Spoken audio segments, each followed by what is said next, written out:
Hello， 大家好，我是 Ting。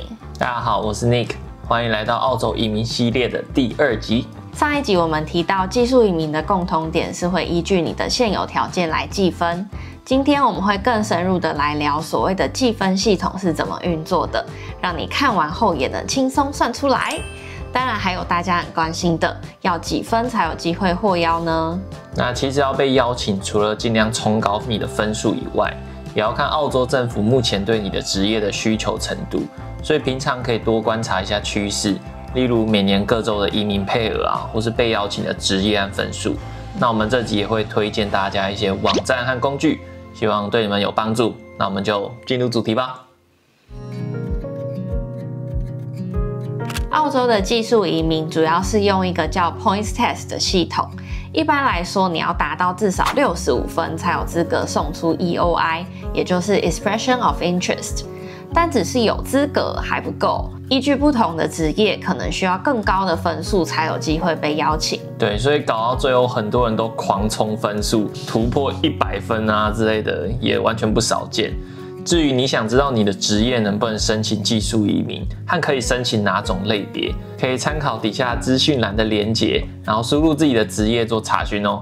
那我们当时候是85分加上州担保的5分，最后是90分获邀。所以我们上一集提到的总分85，忘记加上州担保的5分了。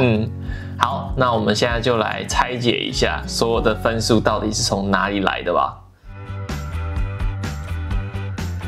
首先就是你的年龄，非常的直接明了，不同年龄的申请者会得到对应的分数，其中25到32岁是最有优势的，可以拿满30分，也是我们当时的状况。第二个是英文程度，常见的像是 PTE 啊、IELTS 或是托福都可以。那如果你拿到 Proficient， 也就是同等雅思4个7，你最后可以拿到10分。Superior 也就是4个8，你可以拿到20分。也是这个项目能达到的最高分了。这个也是大家常见的冲分项，毕竟是少数靠努力还可以帮自己加分的项目。真的，之前我在考的时候，也在网络上看过别人为了这个考到满分，最后考了10几次，满满的 respect。那我最后是考了3次才满分上岸。下一个是过去10年的工作经验，澳洲本地跟海外的经验是分开算的。那经验越长，当然就是越高分。对，那澳洲的经验就比海外的经验更有优势了。但这个项目对于刚毕业左右的新鲜人就可以忽略。对，那我当时候受邀的状况是我在工作刚好满3年，所以加了10分。那第4个是学历，大学啊、硕士或是博士都会分别得到不同的分数。那澳洲念书满2年，你还可以获得额外的5分哦。那除此之外呢，也还有其他的特别加分项，例如完成至少2年的 STEM 研究型硕士和博士课程可以加10分。那在澳洲呢，硕士通常会分成2种，一个是授课型的 coursework， 另外一个是研究型的 research。两个的差别呢，在于 research 要学研究方法啊，写论文才能毕业。另外，在澳洲偏远地区读2年以上的高等教育，还能再额外加5分。对，所以如果你是 STEM 博士毕业，又刚好在偏远地区读书的话，废话不多说，直接加40分，赢在起跑点。赢在起跑点就是这个意思。如果你正在考虑透过念书拿移民，那我们刚才以上讲的加分项目就可以提供你参考。那我自己是在澳洲念授课型的硕士，所以最后总共是15加上5分，也就是20分。接下来是稍微冷门的加分项，职业年 （Professional Year）， 它只适用于特定的职业，例如会计、ICT 和工程类别。因为要花额外的学费和时间就读1年，通常比较少人会去做。下一个呢是翻译证照或是社区英文证明，这个就是大家常说的 CCL， 全名是 Credential Community Language， 一个翻译考试的证书，也是一个可以靠自己掌握的加分项。没错，很重要。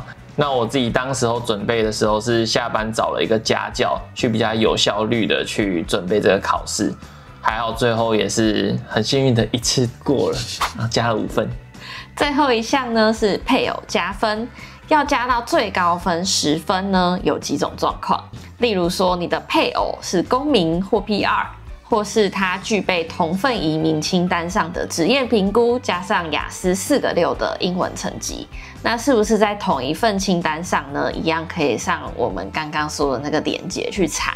那另外呢，如果你是单身，也是直接加10分哦。对，黄金单身汉10分。对，在这时候可以派上用场啊。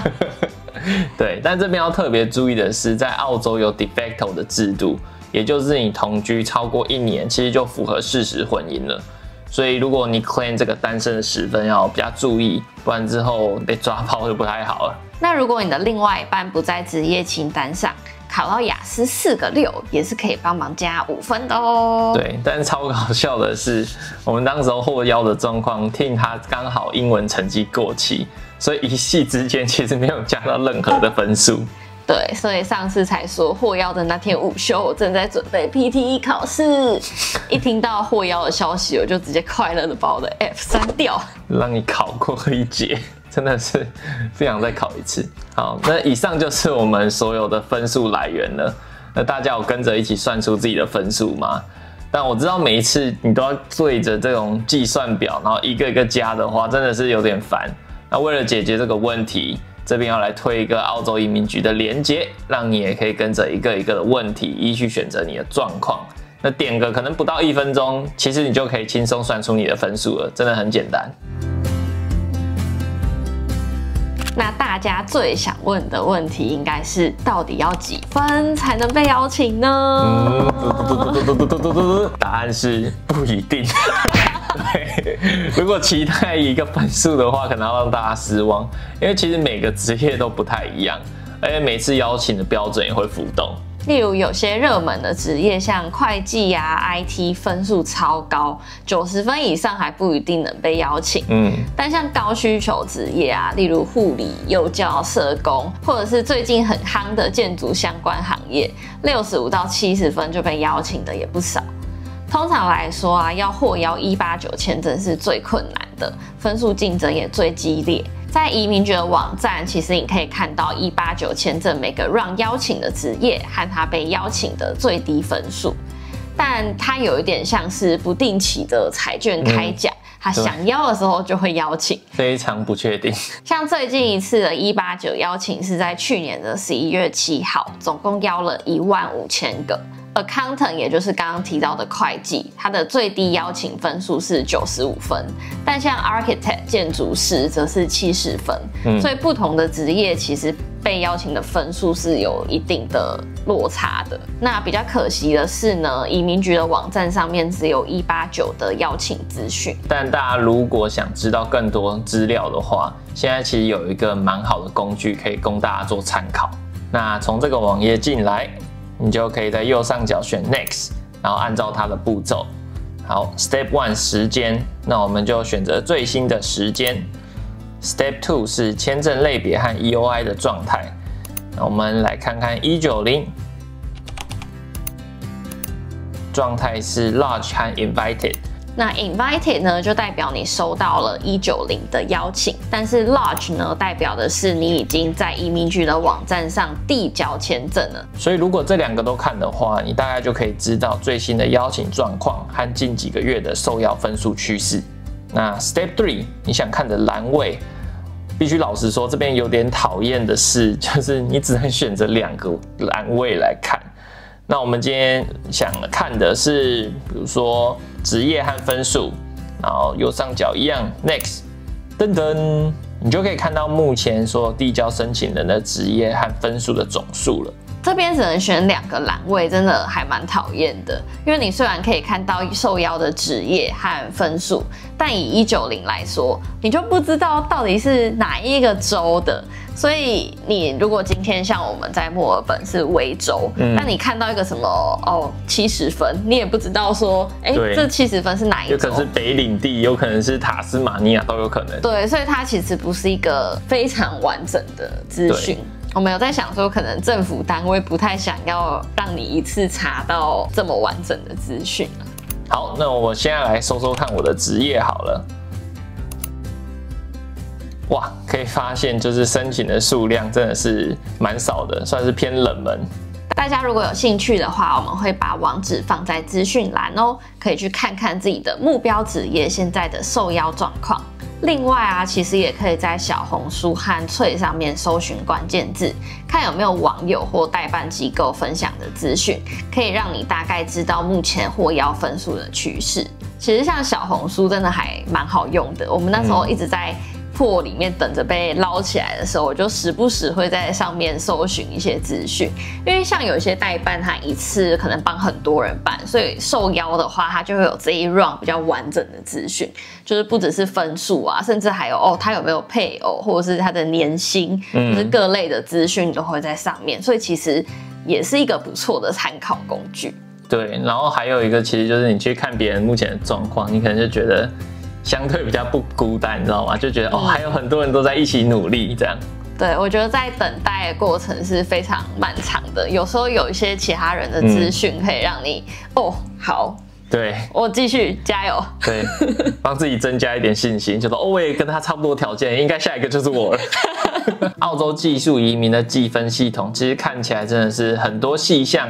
但像我们刚才那样一个一个拆开来，其实就是可以慢慢去努力去累积你的分数。你只要知道怎么帮自己加分，其实就比别人多了一点机会。所以搞懂计分表还是蛮重要的事情哦。所以最后虽然有点废话，但我觉得在申请整个技术移民的路上，真的就是努力做好自己能做的部分。剩下的就是看有没有缘分，看会不会被捞起来。对，所以心态的调整蛮重要的。这就是我们今天的分享啦。你对澳洲技术移民的计分系统有什么想法，或是正在准备什么项目呢？可以在底下留言告诉我们哦。如果喜欢这部影片的话呢，也可以按下订阅，让我们的频道可以被更多人看见。那我们之后也会分享更多有关澳洲生活的主题。那我们就下集见喽，拜拜。拜拜。